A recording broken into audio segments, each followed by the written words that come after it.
on Giants, Mounds, Monsters, Myth and Man, or Why We Want to Be Small, by Brad Lockwood. A warning to readers, believers, and doubters included. This work was not undertaken lightly, nor is it intended to advance any theories on the extraordinary. Spanning a youth of wonderment at what and who may have once inhabited my home area of western New York State. Oh, hey. How you doing? Welcome to On+Giants. Mounds, Monsters, Myth, and Man, or Why We Want to Be Small. By me, Brad Lockwood. Yep, that's me. Shaved, much cleaner. Maybe a little lighter. Anyways, On+Giants is my study of mankind's belief in tall tales and myths over time. I've assembled and interviewed some of the finest minds in archaeology, anthropology, ethnology. We've also assembled a pretty good voiceover crew to do this audiobook because, it's terrible, but no one reads books anymore, so we have to read them for them. This will be the first installment. Others you can find at Or+Bust.com. Or+Bust, your trav-eco-edu-histo-tainment show. What this is a correction, a refuting of human creation. Because once myths and frauds are erased, we are indeed left with proof of giants inhabiting the earth, not living atop beanstalks or fighting young kings-to-be, but rather thriving amongst us. On+Giants. The works of an extinct people. I know of giants, 7 to 10 feet tall. One unearthed femur bone measured 28 inches. A crania fitting over ours like a helmet. Portentous, protruding lower jaw and canine forehead. Often exhibiting 2 rows of teeth with comparably monstrous molars. Some containing inexplicable dental fillings, signs of medical anatomical expertise. Other remains are noted as having plexemic shin bones, flat, thought to be adapted for tree climbing and ascendant living. If that's not enough, some skulls even came equipped with horny knobs on their foreheads. In tracing tall tales over time, I pinpointed one amateur antiquarian, that's an early archaeologist before the field was even invented, who shares the strange surname of Cheney, and he may be just as full of shit as the vice president named Cheney. Remember the guy that took us to war in Iraq under fabricated evidence and hates homosexuals even though his daughter's a lesbian? That guy? Well, this Cheney is Theseus Apollyon Cheney, who was alive during the 1800s. He found big bones everywhere. Everywhere Apollyon Cheney went, he found giants. And the fact of the matter is, if you find big bones, you find proof of the flood. That is, the Great Flood. God sent the flood and washed all the giants away, leaving the earth for mankind. Noah on his big boat taking all the animals. That's why he did it, to get rid of all the giants and all of the offshoots and inbred creations of man beforehand, starting fresh. Giants are antiquity, similarly connected and documented here and abroad. The early scourge of pre-Abraham's Canaan to the time of David, godless cannibals to be feared, avoided. Goliath. Footnote. Commonly and contemporarily said in the Bible's book of Samuel to stand 6 cubits and a span, 9 feet 6 inches tall. Goliath's stature has actually increased dramatically over time.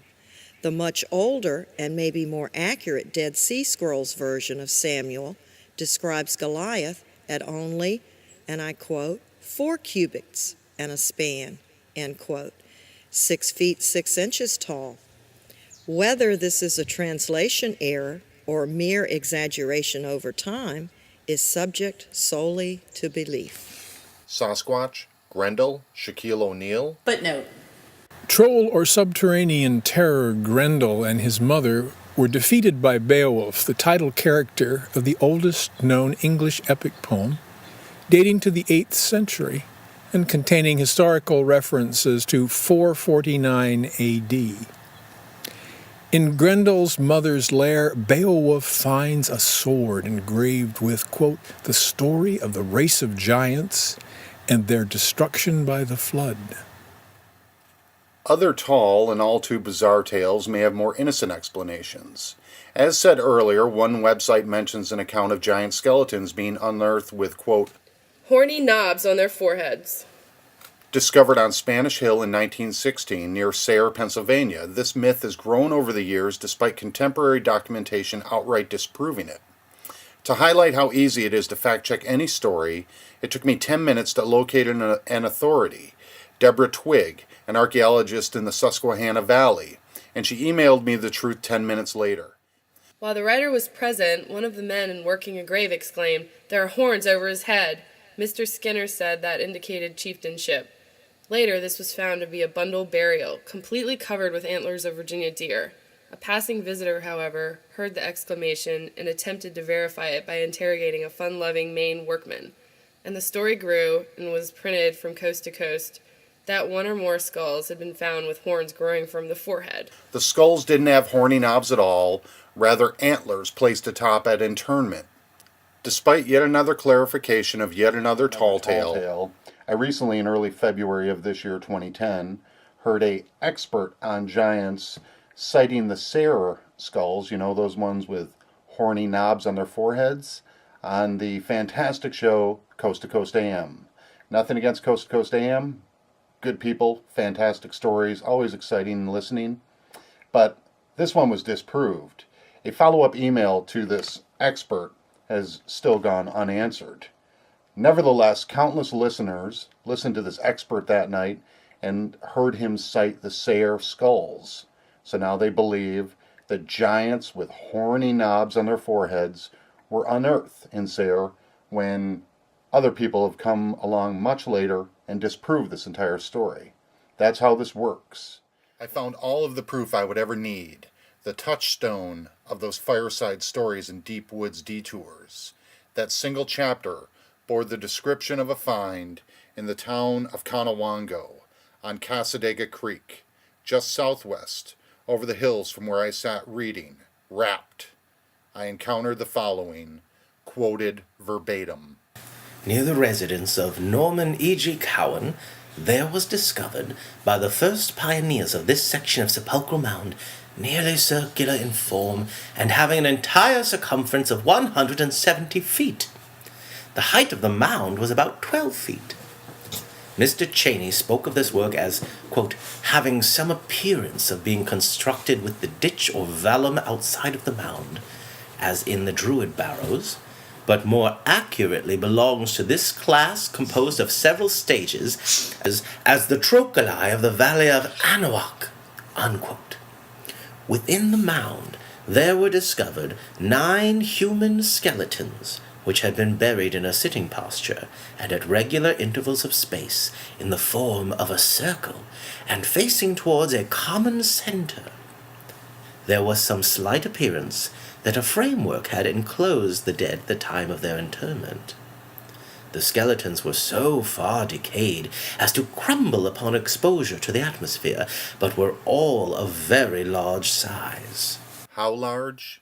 What followed were precise measurements, that 28-inch femur and helmet-sized skull.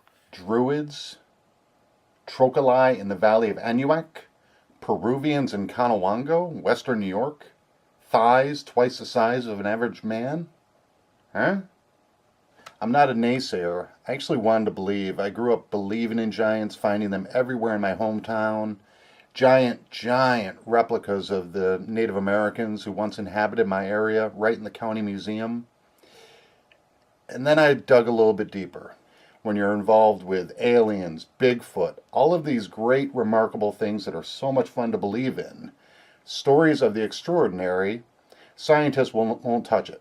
You won't find a scientist to even go near any of these stories. And that's what leaves an opening for amateur experts. You can have a PhD in Bigfoot, aliens, anything by just going out there, grabbing a bunch of the original headlines. Of course, all of them were later debunked, but that's the beauty of this.